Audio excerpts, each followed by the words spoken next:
Welcome to Solanki education digital. ચાલો ગૃહ કાર્ય કરીએ। તો પહેલું નીચેનું કોષ્ટક પૂર્ણ કરો। અહીંયા ક્રમ આપ્યા છે, અહીંયા આકાર આપ્યા છે, અહીંયા અપૂર્ણાંક અને અહીંયા દશાંશ અપૂર્ણાંક। તો પહેલું જુઓ કે કેવી રીતના કરીશું। આપણે ઉપર જુઓ કે અહીંયા કેવી રીતના લખ્યા છે 1 2 ને 3, એટલે ઉપર આવશે 3 અને પછી આ બધા ખાના ગણી નાખવાના, અપૂર્ણાંક ગણાય। ને દશાંશ બધા ખાના ગણી આપણે 1 2 3 4 5 6 7 8 9 ને 10, એટલે અહીંયા આવશે 10।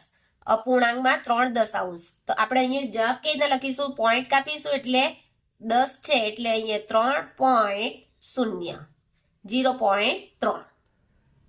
બીજું અહીંયા ગણીએ, અહીંયાથી ગણીએ 1 2 3 4 5 6 ને 7, એટલે અહીંયા ઉપર આવશે 7। હવે બધા ખાના ગણીએ આપણે 1 2 3 4 5 6 7 8 9 10, એટલે નીચે આવશે 10, એટલે અહીંયા કેટલા કપાશે 0.7। ત્રીજું આપણે ગણીએ 1 2 3 4 5 6 7 8 9, એટલે અહીંયા લખીશું ઉપર 9।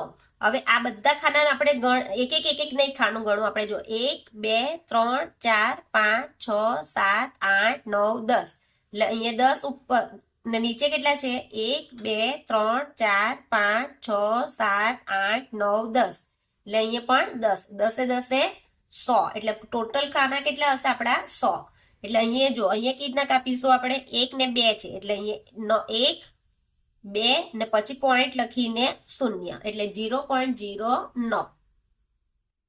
અહીંયા કેટલા ખાના છે 1 2 3 4 5 6, એટલે અહીંયા 6 ને નીચે કેટલા છે 1 2 3 4 5 6 7 8 9 10, એટલે 6 ગુણ્યા 10 કરીએ આપણે, જેટલા ખાના છે તો 6 ગુણ્યા 10 એટલે 60 થશે, એટલે ઉપર કેટલા લખીશું 60, ને આખા બોક્સ કેટલા હશે 100 નું, એટલે આપણે અહીંયા લખીશું 100।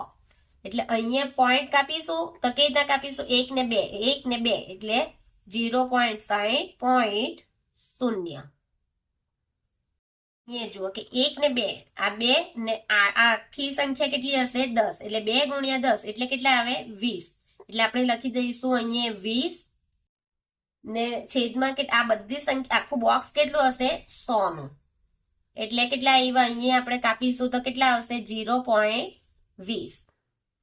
જો તમને આ વિડીયો ગમે તો મારા વિડીયોને લાઈક કરજો, શેર કરો, સબસ્ક્રાઇબ કરો ને મારી ચેનલને સબસ્ક્રાઇબ કરી રાખજો કે જેથી